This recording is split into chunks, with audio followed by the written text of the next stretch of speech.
Hi, welcome back to the channel.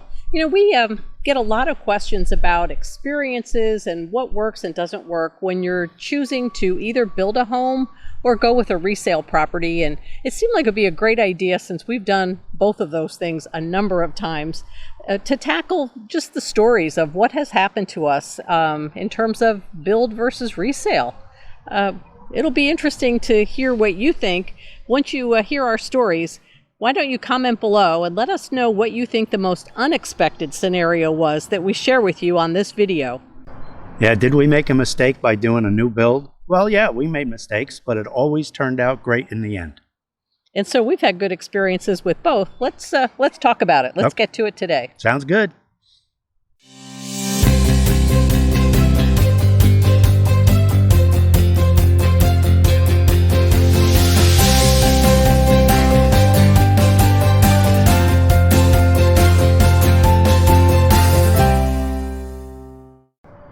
Well, welcome back to the channel. I'm Terry Pasquarelli with MVP Realty. And I'm Rich Pasquarelli with MVP Realty. So as we said, we're going to just share our experiences because we've had quite a few as it relates to new builds and resale properties. And we'll keep score. We'll let you know at the end how we did in terms of how many times we've leaned in one direction or the other.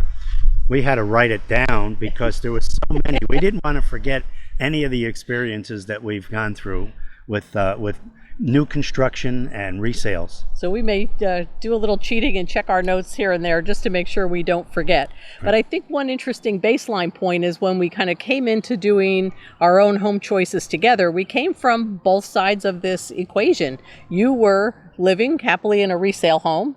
Yep. And I had recently purchased and built a condominium that was brand new at the time.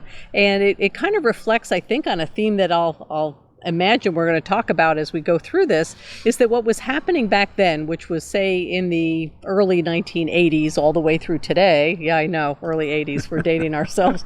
But the experiences then versus the experiences now are also very different. Very Capabilities, information flow, technology, so much has advanced that I think some of the adventures we had early on maybe wouldn't happen today. Not the same way at all. Not the same way, especially when we first started doing this.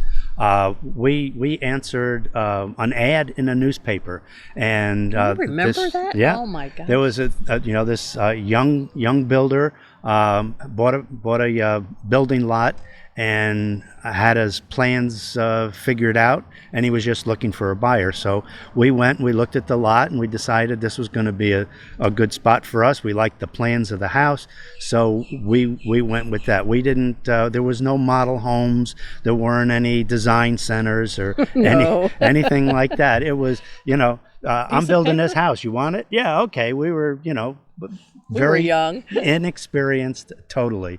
And it wasn't in a community. We Right. had no knowledge at that point in our life about homeowners associations or condominium associations, about communities that had amenities or any kind of common facilities. Right. This was up in the Northeast, a windy, tree-lined road. And as you said, you drive along and there's this lot Right. amongst houses that already existed. And it hadn't been built, and this young builder was about to give it a go. That's right. So we took the plunge. That was our first time, well, at least for me, to experience a new construction. Because we lived in town, I was there every day, maybe even sometimes twice a day. That makes sense. We were lucky in that regard. You were able to kind of check that the layouts were working, the technical aspects of building were happening the way you were expecting. From a choice point of view, that wasn't the type of a new build where we had a lot of choice. As you said, no Right. design center. We weren't asked about the wood trim and the finishes and much to do. I guess we might have had some flooring options when we were in that house. Yeah, I think we did pick out the floor, and but that was probably about it. The deck.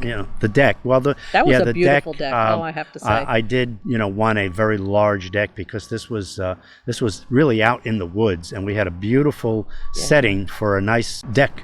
So we went with a large deck, and then of course back in those days, and especially in that area, when a builder was done, There wasn't any landscaping. There wasn't Sidewalk even. there wasn't a sidewalk. There wasn't a driveway. It was all of that was pretty much left to the homeowner to figure out afterwards. At least it was in many of the cases in this little Connecticut area.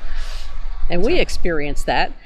We had a gravel driveway until we paved it. Right. You put in the front steps, you put in the retaining wall, and you got us sort of the sidewalk up to the front porch or the front entry, Right. where we wouldn't have had that. We wouldn't have had any of that. There was a cement slab out the back sliding doors, right? And we had to kind of landscape around that.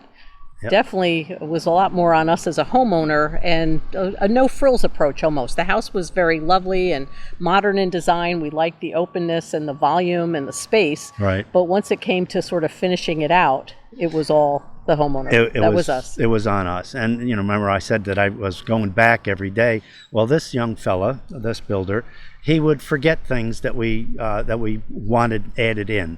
And I would mention it to him, don't forget the water line for the refrigerator. Back then that must have been the new thing, to have an ice maker Can you imagine? in the refrigerator. Oh yeah, I got it. Don't worry about it. And then I'd go back and the cabinets, the kitchen cabinets were put in.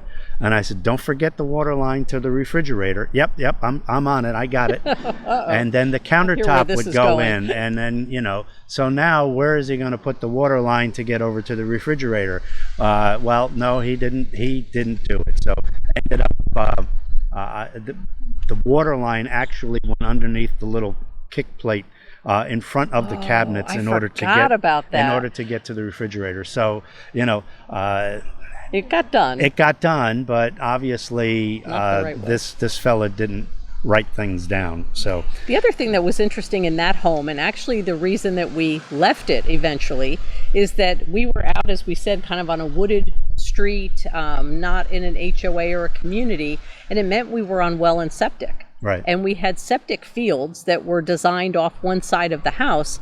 And about 7 or 8 years later, we needed to either expand that house or make another decision, because we had another family member coming to live with us. And we talked to architects, we looked at the options, and we were pretty much hemmed in by the location of those septic fields, and we would have had to re-engineer a very costly, at least up north, and at that time, tens of thousands of dollars to move that septic system. So guess what? We moved. And off we went. And honestly, our next move was to a resale home. So here, if you're keeping score, we certainly were open to both, and we always looked for resale as the first option. Right. And it let us move pretty quickly. Right. It let us stay in town. We stayed in the same town and had the same schools, the same doctors, the same shopping, just in a slightly different, maybe even nicer location, because we moved into a neighborhood. Right. Still no HOA and no community amenities per se, but a resale home where so much of the work was done for us. Right. And yet we customized from there as well. Yeah, we went beyond that, and we always have to put our touches on it. And I'm always ready with a paintbrush and a hammer, and we built another wall, maybe built another wall, and more steps. We oh my God! We got it done, and in record time, because it was a good thing. Because guess what? We moved. We had to move.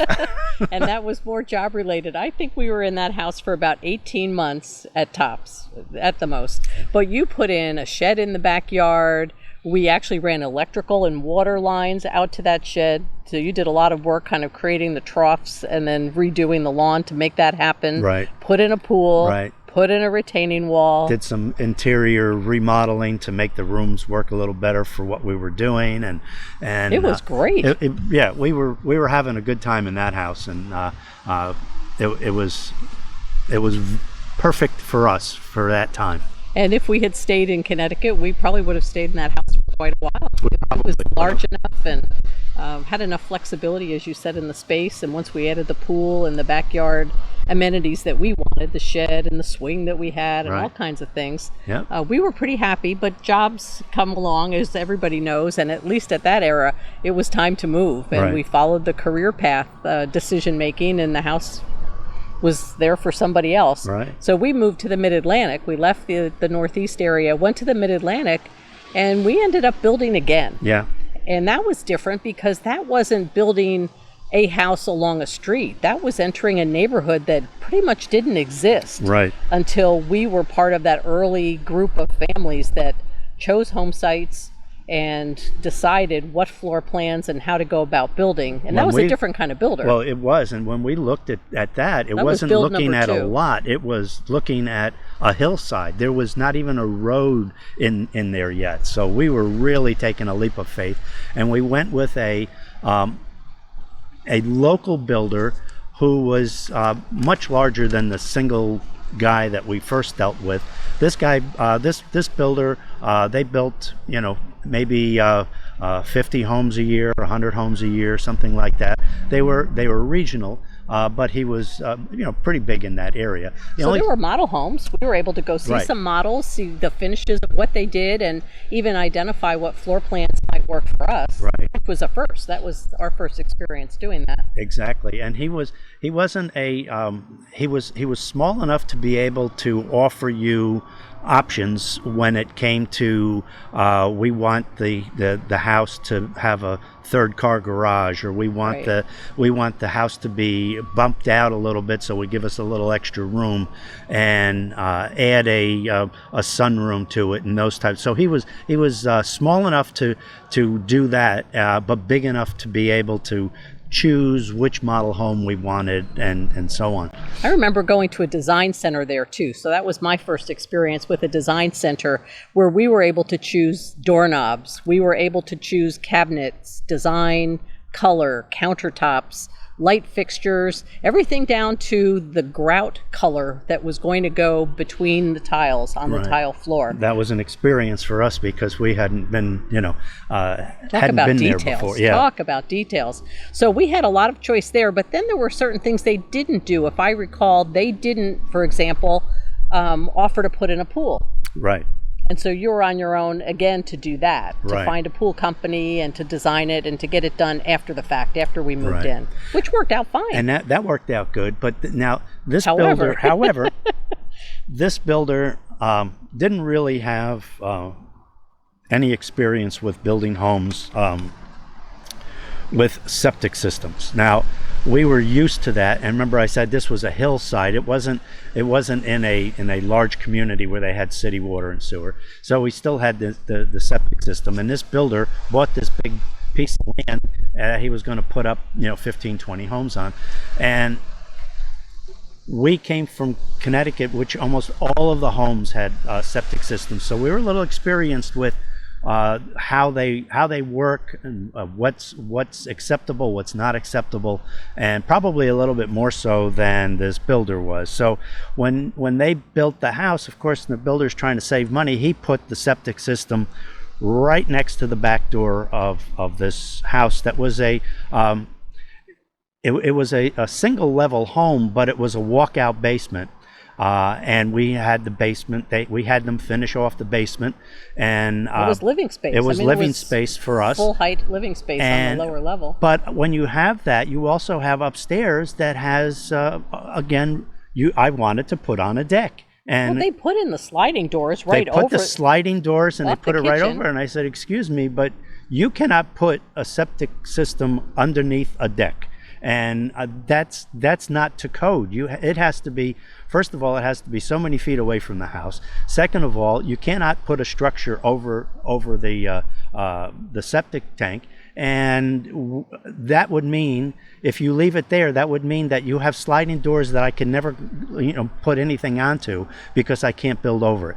So they had to that move. Wasn't the only issue. Well, no, it wasn't. But back up, and the other part of that same scenario was the foundation of this house. It was their floor plan, their understanding of what it was going to take to actually, kind of build out the plan, and yet on site something happened. I don't know what went wrong, but something went wrong. I know what the result of the mistake was. The result is that they made the foundation too small for the house. And once that's in, the roof was already on when we figured out, how come this room isn't working?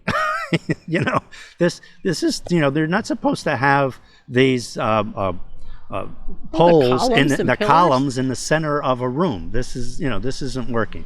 So A lot of math and measurements and so forth, and crying. There were tears. I can tell you there were tears. How could they possibly have started with the bottom of the house the wrong size? Right, and of course we were the ones to figure it out, or at least we were the ones to bring it to their attention.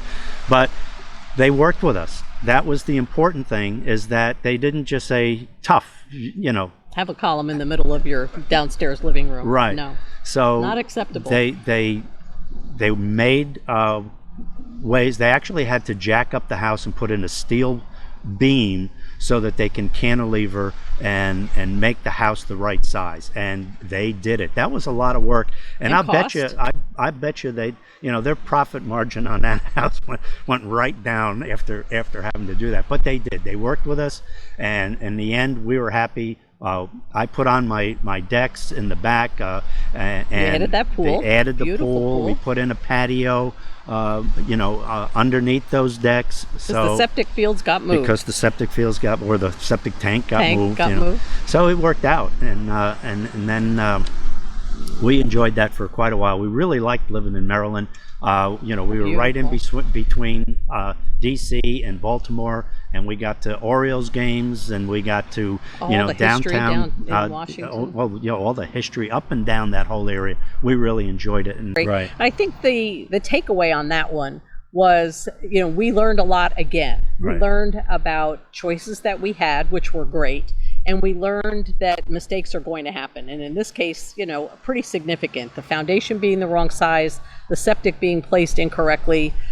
Well, it could happen. It did happen. What does everybody do about it? Right. How did we have to behave and interact? How did the builder ultimately respond, the developer, and ultimately make it right so that anybody who'd move into that house now would have no clue what we went through to get it right. Right. But everybody ultimately showed up and figured out a solution. And exactly. I think if you're going to build a home, that's part of the story, is that things are going to happen. It's almost inevitable. There's so many moving parts and so many decisions, and then execution on all those decisions, that chances are something's going to happen. Right. Well, wait till you hear what happened after that. Now, well, there was another job move, I guess. Yes. That was kind of the genesis of it. Right, and we were. It was time for us to leave Maryland and move back up to Terry's roots, up into New Jersey. Right, and it was a move because of my career at that time, where I was still working in life sciences and the pharmaceutical industry.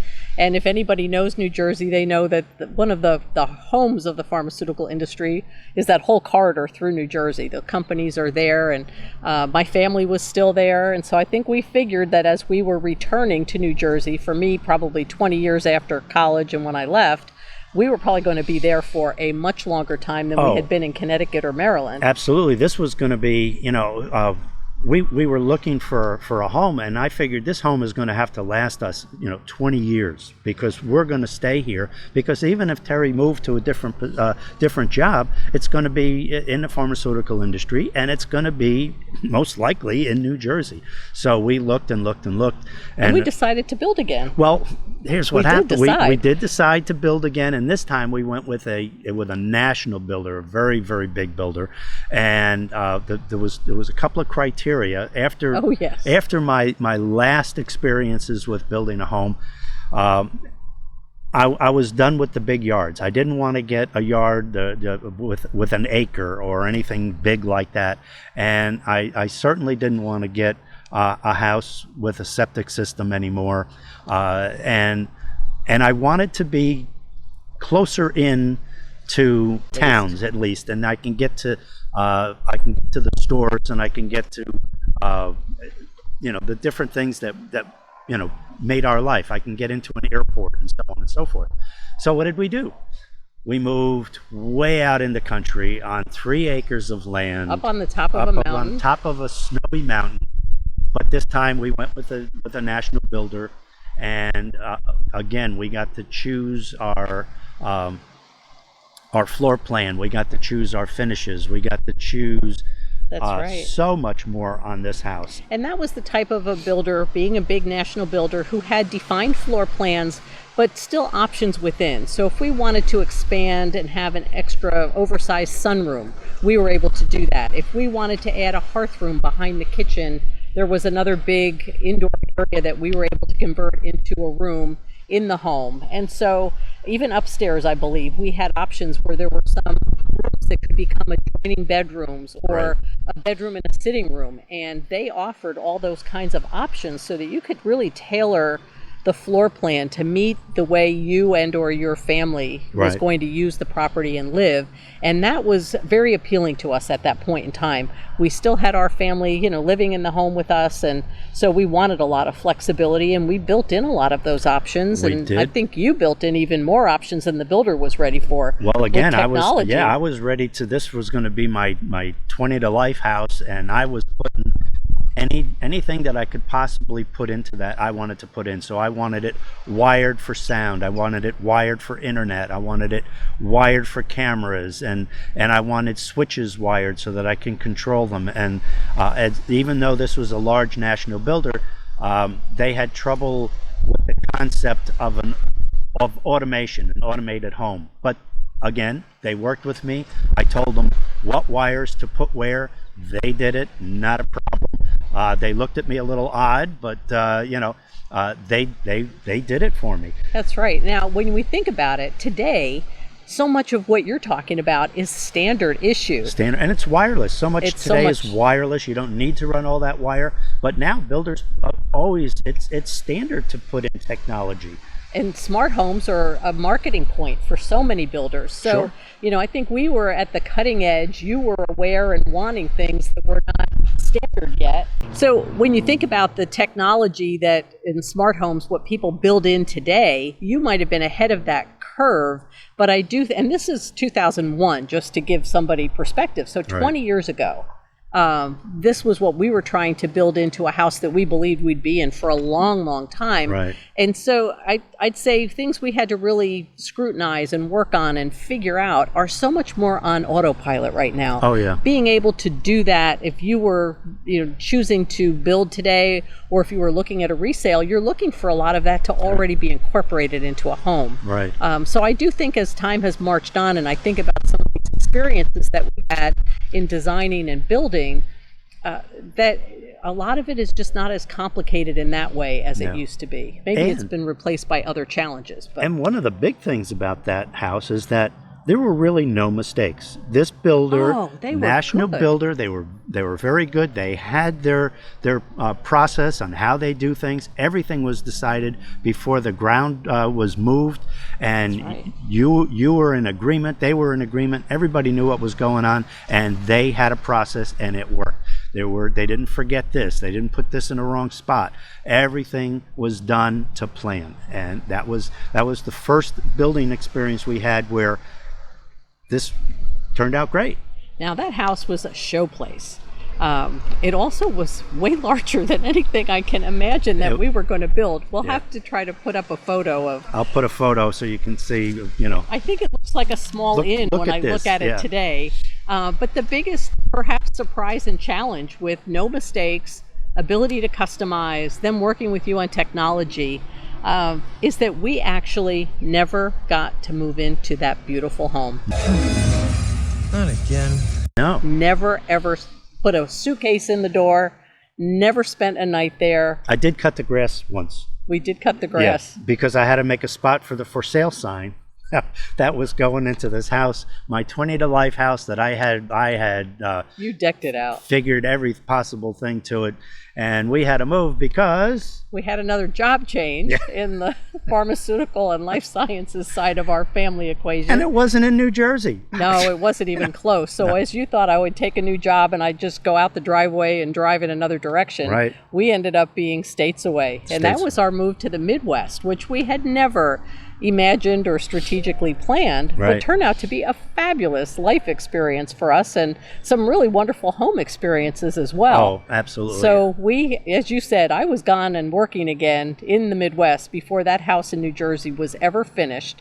You went to the closing, signed off, we had to finish buying it, Right. and directly from the closing, we just, we put it up for sale. We got the we weren't in the real estate business yet. No, we weren't. So, that was 20 years ago. But we knew people, and we found an excellent agent, and she was able to list our house, and we ended up selling it to someone in the pharmaceutical industry, just not ours, not family. Right. Yes. So we left there, and me going to Indiana, I had no clue what to expect, and I wanted to make sure that it had certain things, like number one, does it have a Home Depot out there? Yes. You were looking for Home Depot, Lowe's, Target. Right. I kept getting phone calls. Do they have this? Do they have this? Do they have that? So, and then we had to find out where would we live. Right. So we did rent. We did rent a duplex while we got our understanding of the area. Right. And that wasn't a purchase, but I think sometimes that's an important consideration. That was a really, really brand new, states away kind of a move. Yep. And it was very helpful, I think, to just get our bearings, understand. Where was our daughter going to go to school? Right. And, choices. where was Terry's office going to be? And at this, we've moved so many times that I stopped. I didn't think about getting the job over there. My job was going to be the house and getting my daughter to school, and I was turning into the house husband. And until we went out home shopping again. We did, and we looked at resales, and we looked at new construction, and we looked at new builds. Right. So a slightly different take on new construction, because in that case, we did purchase a new build. It was a new build. It was a spec home. But it was a spec home, and it was essentially done when we found it. Right, and that was done by a very small, local custom builder. But he was a very high quality custom builder, and you can tell by everything that he did in that house that it was top notch. The appliances were top notch. The finishes were top notch. It was an incredible home, and it was perfect for us, perfect location, and that's where we ended up buying a new construction, but it was a spec home. So we didn't have to choose the floor. We didn't have to choose the cabinets. Happily, the choices that were in there just appealed to us across the board. Right. And what a way, again, to jumpstart our ability to get into a home, get our furniture out of storage and stop paying while we rented. We were kind of doubled up, paying rent for us and storage for the furniture. Sure. We were able to move more quickly into a home than if we had decided to build again. Right. And we didn't need to. That was just probably the perfect house. It was, and our furniture, all of our stuff has been in storage since we left Maryland. So while we were building the house in New Jersey that we never lived in, our stuff was in storage, and then because we moved again, we had to take our stuff from storage from New Jersey and have it shipped over to Indiana. By the time we saw it again, it was like Christmas morning, opening up all these boxes. Right. Did we have that? Was ours? I forgot half of what we had, I'm sure. And then there are the boxes that you never open that again. You never open. You find out there's still stickers on them from 2 or 3 moves ago. Right. I'll put them in the attic. I'll figure it out later, and never really needed them. And this is where we started to really understand how much to bring with us when we're moving, especially a big move states away. Right. And we started to learn. And what we started to do there is that's where I got into the real estate business way back in Indiana. Really, in the early 2000s, so just about 20 years ago. And because that was if I'm going to move again, that's an easy trade for me to get into and be able to bring with me to someplace else. And I think it's also you have this foundation as we tell our story about homes we've purchased, homes we've sold, homes we've built, adventures we've had in building homes, and things to correct. What a wealth of knowledge then that you could bring. It had such a relevance to this career through experience, not just by going to a class and reading up on it, but by having lived it and being able to share, some, considerations, warnings, challenges, but also all the upsides of really good outcomes that can happen. Because really, on the whole, we've had some wonderful outcomes. Oh, we really have, and that's where I also, getting into the real estate business, I had the opportunity to help other people, young couples and other people that have never built before, buy their homes and buy new construction. And I got not be afraid of it. And not to be afraid of it. I certainly understood the process, and I got to I got to learn more about a lot of the national builders and some of the local builders. Some of the builders that I was very happy to take people to. Try to stick with places that we knew did a good job, and it was fun. And again, I learned even more being on the realtor side of that, to be able to work with builders and understand their needs even more than I thought I did before. Right. I think the other thing with that first house we had in Indiana, which we just loved, it was in a planned community. It had different sections, larger homes, medium-sized homes. So we really got Different the sense products, of yeah. housing products. It had some common areas. We had a pool and a clubhouse and Right. basketball courts and things that were in common. So we had some small homeowner, common area maintenance types of fees, Right. But it gave us an idea of what it was like to be able to tap into those shared resources. So we didn't have a pool in the back of that home. No. Didn't need to, because we had the pool across the street that the neighborhood used, and it was lovely. We enjoyed it, and we got to put other features into our home. Right. And that sort of shifted maybe where some of the cost was compared to our house in Maryland, where we had, the pool and everything kind of self-contained on our own property. Exactly. And it worked out fine. We did. really enjoyed living in that community. And as you said, then we were close to shopping, to the infrastructure of the area, highways, airports, schools. That worked out really well. Right. And then for whatever reason, I think we were changing jobs again. It was part of my other theme. That was not the intent of this video, but here we go.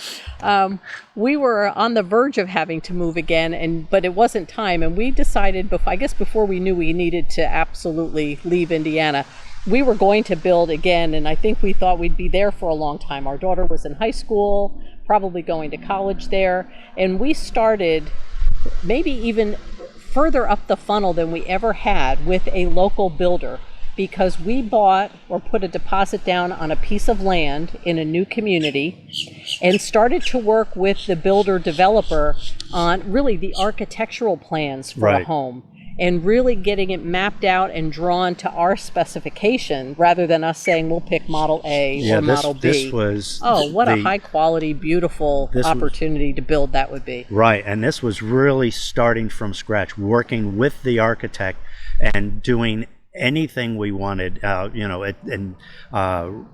all the way from the blueprints to the finish, and that was going to be quite the project to do. And A beautiful setting on a lake or a large pond. We were going to have the fire pit built in the backyard way before that became the popular item that it is today. I keep Right. thinking of things we thought of way ahead of the trend. Sure. That was one of them. Yep. And again, that was in the early 2000s, and what a beautiful setting.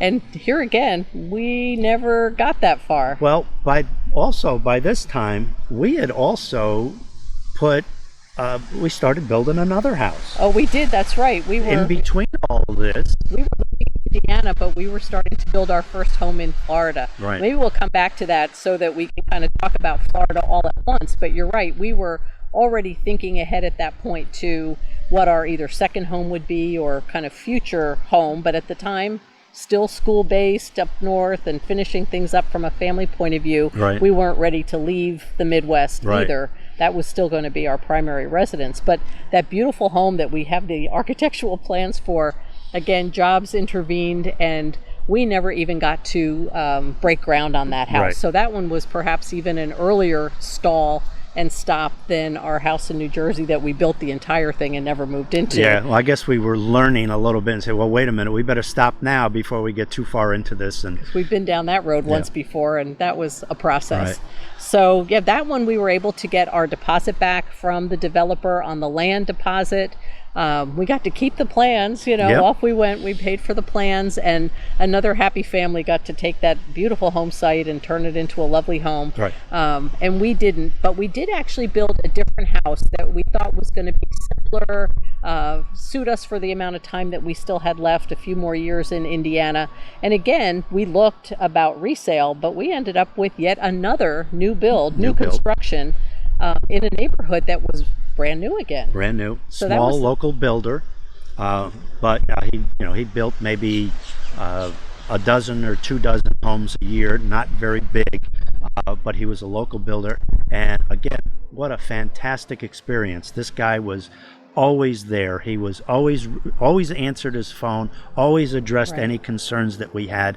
Everything went smoothly. Everything was done exactly the way we had planned it to be done, and we were able to move into that place, and we brought a lot of ideas with us, and this things was we learned from prior new construction opportunities that we'd had. right. Every time we do it, we learn something. We always learn something. We'll and we always do that again. We'll right. never do that again. And we There's always a say, list. when we're all done, we say, you know what we should have done.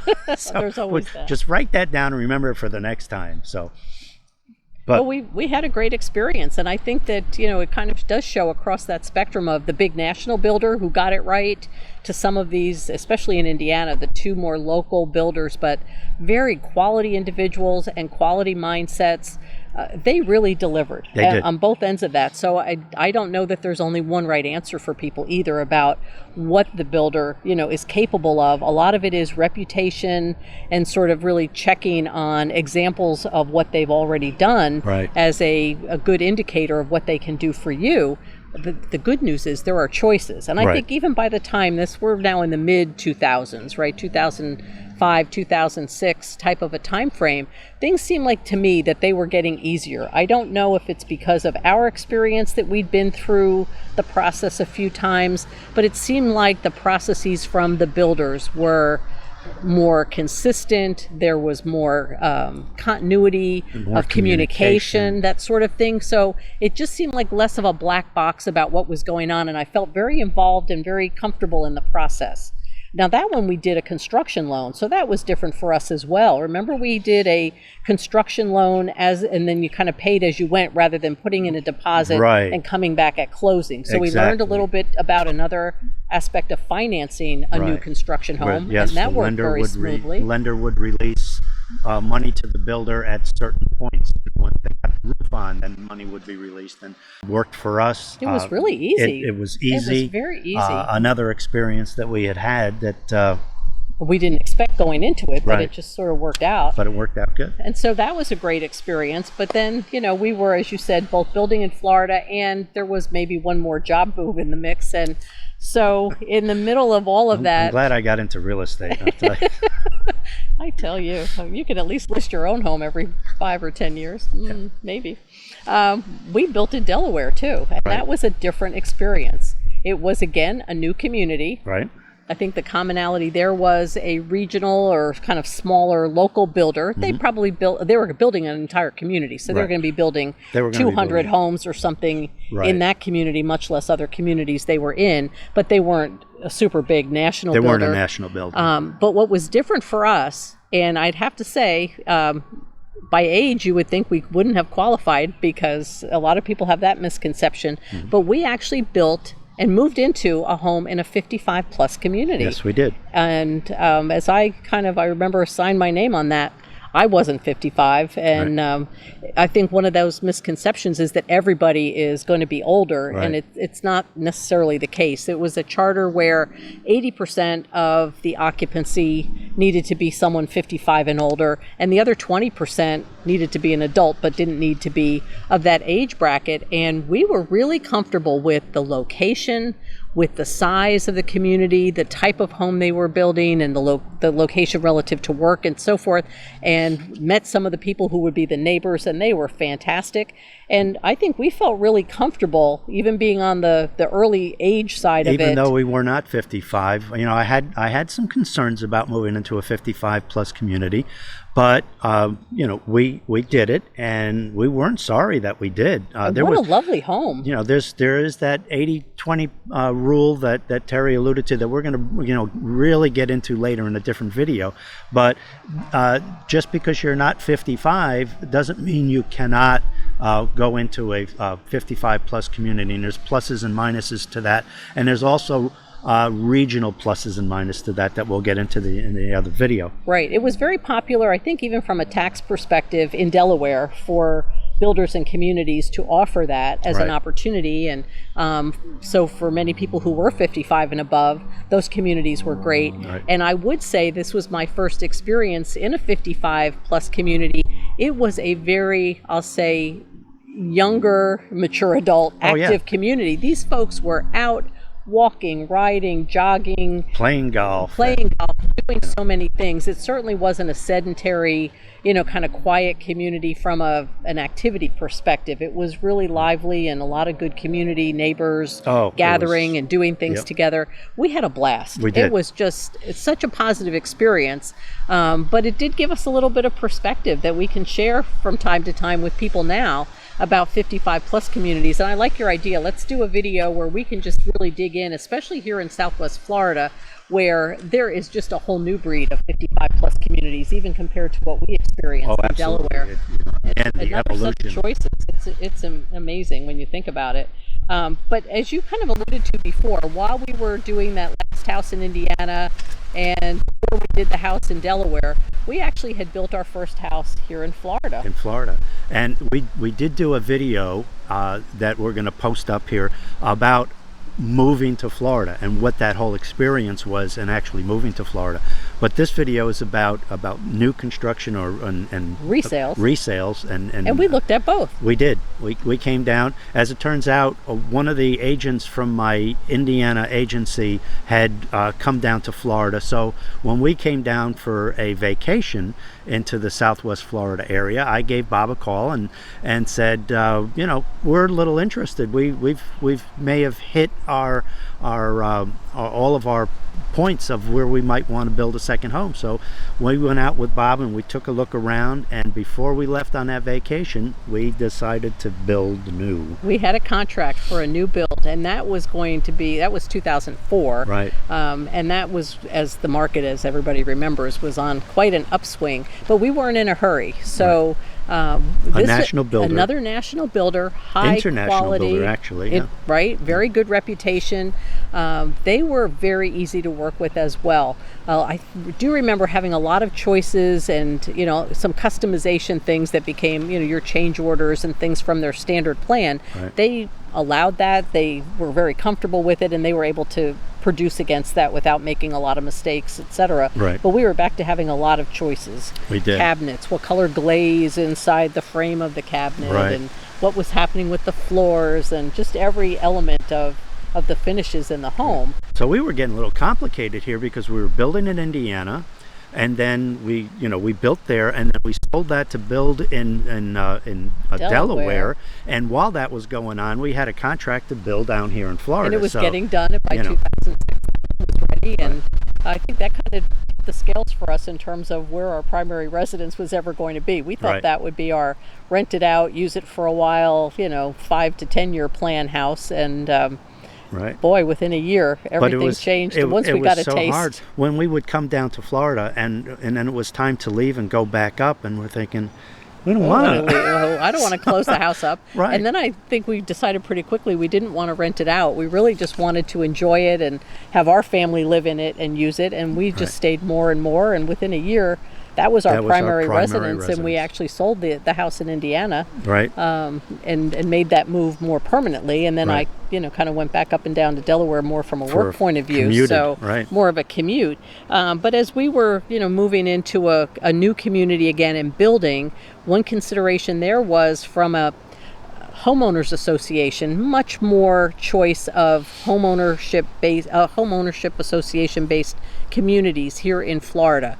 In that case, it was a bundled golf community. Right. So talk about landscaping included now, and maintenance, and someone was coming by to trim the flowers and pull the weeds and mow the lawn, and you were there as a family or an individual to really enjoy your life in Florida and enjoy the beauty that was created in that community.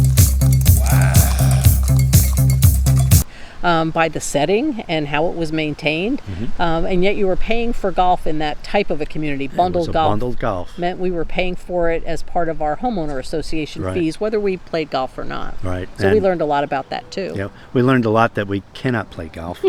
So, it doesn't work. Right, it doesn't work. So, no.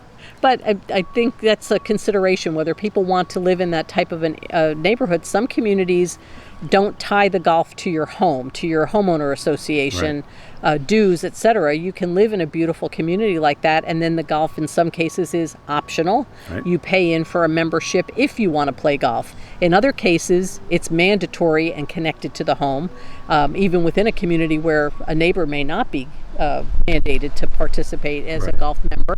And then there are the fully bundled, like the one we were in. So as we chat with folks coming here to Florida for the first time, there's a whole range of other almost definitions of communities that are important to think about, how you want to engage with homeowner association, how you want to engage with the beauty of your community. Is it going to be a landscape golf community? Are you going to play or not?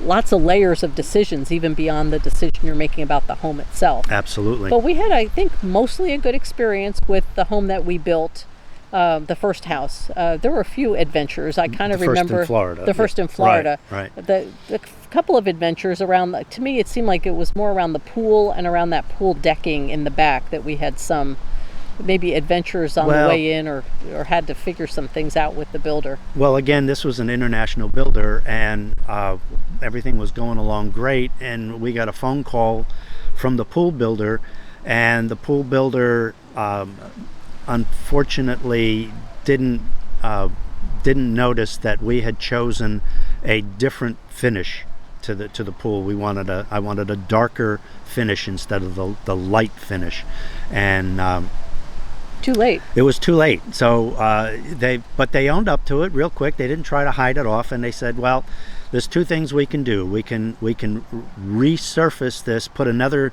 surface over the top of this, which would have meant putting one surface on top of another, or I will automate your pool for you so that you end up with a wireless remote, and when you want to turn on the spa, the lights, the heater, you can do all of that. Which that's quite a choice to make. It was, and you know me, I was into automation, so I went with what I said at the time was the consolation prize, and I took the automation, and Were it you turned just out concerned though? perfect. You didn't want to put that second layer on a pool I didn't. from the get-go. Right. Sometimes people do that many years later, almost like they put another layer on a roof, Right. to preserve and extend the life of a pool. Right. But I don't think you were comfortable to start out that way. I didn't want to add it to it. I didn't want to worry about later on down the road with that being on there. So that extra layer. we just left it the way it was. It was the wrong color, but I got automation out of it. So You did. And then having that automation saved you a lot of aggravation as you learned, having a pool that you use 12 months a year, which we had never had up north, right? It was a summer pool, and then we'd close it up. Here we were going to use the pool all year round, and we found that we used the spa a lot. If you didn't have that automation with that device that they gave you to do a push button approach, I would have to go out to the where the pool filter was, outside the lanai cage, outside the lanai, turn this valve this way, turn that valve that way, move that over to here, and boy, was I really happy that I didn't have to do that. My neighbors didn't have that. Many neighbors had everything was manual. Everything was manual. They had a spa, and they said, well, we never use our spa because we don't know which dial to turn where. Oh my goodness. So I was very happy that we got that, and it turned out really good for us. And we used it a lot. Right. So even automation on a pool is a consideration and might be well worth the choice, right? And we've even gone farther than that today, so, you know. But that was another learning. Right. And then I think we also had to have our, because we backed up to a preserve on that particular home site, we also had to have like a knee wall built from the builder in the back to make sure that the lanai and the pavers on the lanai were going to be stable and not kind of erode. Well, otherwise out the back, the lay of the land was going a little downhill, and in order to have the pool level, obviously they had to put a little knee wall and do a backfill, and it worked out great. It worked out great. I think it had an impact maybe of where we could put the house from front to back on the lot because they had to shore it up a little bit. Right. But again, once somebody understood that was a consideration, it was really all about how they showed up and what they did about it. Right. And I think in our experience, they did the right thing. It worked out great. Mm-hmm. It looked well, it looked good. It looked all appropriate. But I liked that they addressed it with us and helped make sure that it got done. And that was a home, again, where the landscaping was included. We had some choice in the landscaping of which kinds of palm trees we wanted and other types of flowering plants and green plants and trees, but it was within an allowance, and then it was all taken care of installation wise, landscaping wise, and maintenance by the community once we were done. So that was beautiful. That worked out really great. Now, we were there for a good 10 years, so we definitely enjoyed that house and enjoyed everything about it. One of the longest, if not the longest, that we have ever been in one single home was in our first home in Florida. Right, so that was a keeper for sure. And yet, I think as you alluded to, we figured out that we didn't play golf, and we were paying for the bundled fees in the community, et cetera, et cetera. And we were finding that where we spent our time was further south in Naples, in terms of closer to downtown and closer to certain beaches and Marco Island. And so when we had the opportunity, even along the way, we had purchased another resale. So if we're keeping score, we have to remember that we never gave up on resale opportunity, but we purchased an investment condo here in Southwest Florida, and we rented it out. So being in the real estate business, it made sense to be able to rent it. We found a very nice condo in North Naples that was a mile away from the beach, and we rented that out. And while we were building our next home, our current home, we stayed in there. After our first golf course community home sold, we had a place to go, and it was our own lovely condo, and that worked out really great. So we did have another episode with a resale there, which it had already been renovated. It was updated and modernized from a kitchen point of view and floors, etc. So when we went in there, that was not a project house at all as a condo. We were able to go in and be able to rent it out for several seasons, and then when we needed to enjoy using it and love the location. But it gave us a leaping off point to build where we are now, which is not in a golf community.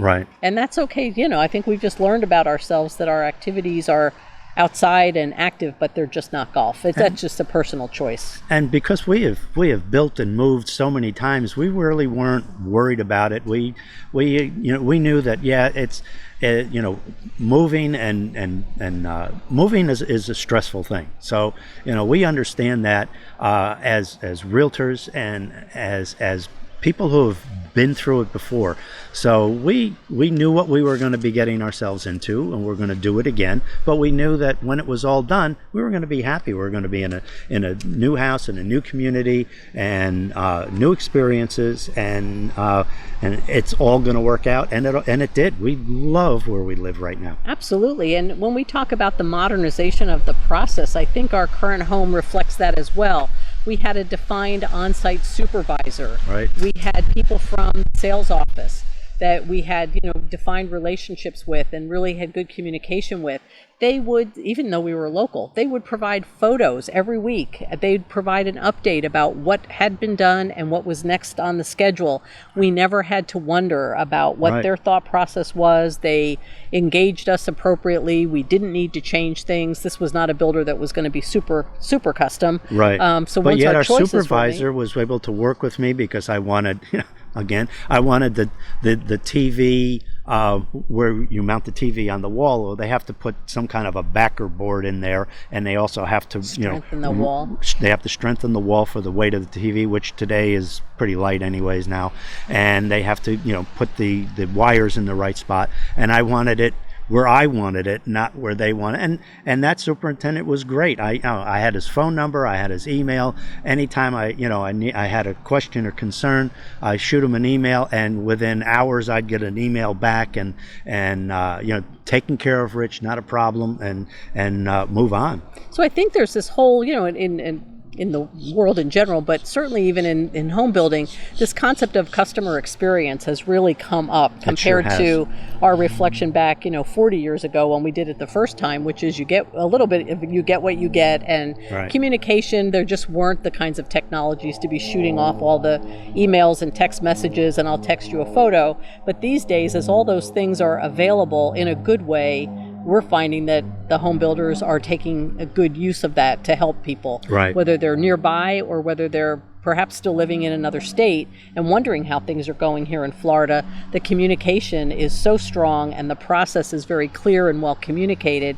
It doesn't have to be so intimidating of a process. No. They're stressed no matter what, right? It's a big decision, and lots going on, but it can be done, Right. and it can be done with a Right. really nice outcome. And now with you know, the way the builders are today, when you buy a resale home and you get your home inspected, now it's going to be a negotiation between you and the seller of the resale. What I'm going to fix, what I'm not going to fix, what I'll give you a credit for, and so on and so. When you're working with a reputable builder and you have your home inspected, and the home inspector there's always going to be, oh, I found this, I found that, this outlet doesn't work right, or there's always going to be something, even on a new construction. You Right. give that list to the builder and he says, I'll take care of it, you know, and that's it, you know. And So they come back at 6 months usually, and they often come back like Yep. 9, 10, 11 months, so that within a year, everything that you may have found by living in the house or the settling that happens can be on the punch list Right. and be taken care of by their customer care team. So your relationship with them doesn't end when your site supervisor moves on After to the build another closing. home. Exactly. You still have people that are kind of on your team, your advocates, to help get things done. And Right. that's just such a huge shift in development and evolution of Sure. the process since we remember, And, the yeah. good old days of taking it more on a hope and a prayer. The electrician that wired your house is still on site. That's You true, can give him too. a call. Hey, Ronnie, how about putting another outlet in for me? Okay, fine. And you know, the electrician company will come back. The plumbing company would come back.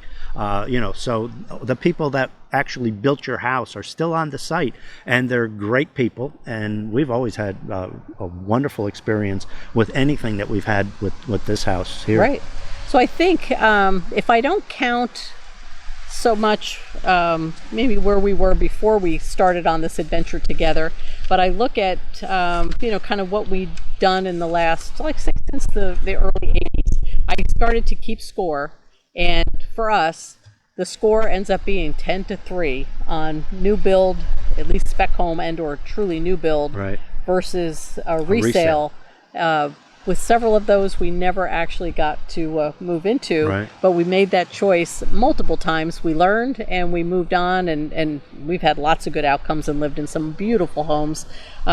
So it can be done, and it can be done well, and hopefully with real estate experience, a real estate professional like us can come along and share some of the perspectives and help get questions answered or connect our customers to resources who can be their go-to, be it the inspector or the home appraiser or whoever it is that can really help make that experience be a good one. But 10-3 is how it kind of 10 to turned out 3. for the score.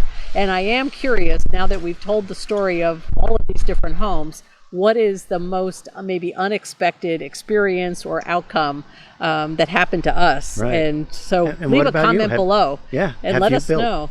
Yeah. Did you build a house? Maybe you can share your experience with us. Tell us how it was when you built a house. Most positive or maybe a challenge you had to overcome, and hopefully it came out really, really well. So hopefully you found some kind of kernels of inspiration and excitement about the home buying and or home building process by listening to us as we shared our experience. If you enjoyed this video, please give it a thumbs up. It helps us to Right down here. subscribe, Right. turn on notifications, and you'll get notified every time we put a new video up on the channel. We're excited to share our experience with you. We hope we can do that here in Southwest Florida. Don't hesitate to give us a call. Again, I'm Terry Pasquarelli, MVP Realty, Rich Pasquarelli. and we are here at 239-300-6047. Left our email below as well, so feel free to reach out. We look forward to hearing from you and seeing how we can assist you in your home buying process. Until the next video, have a great day. Bye now.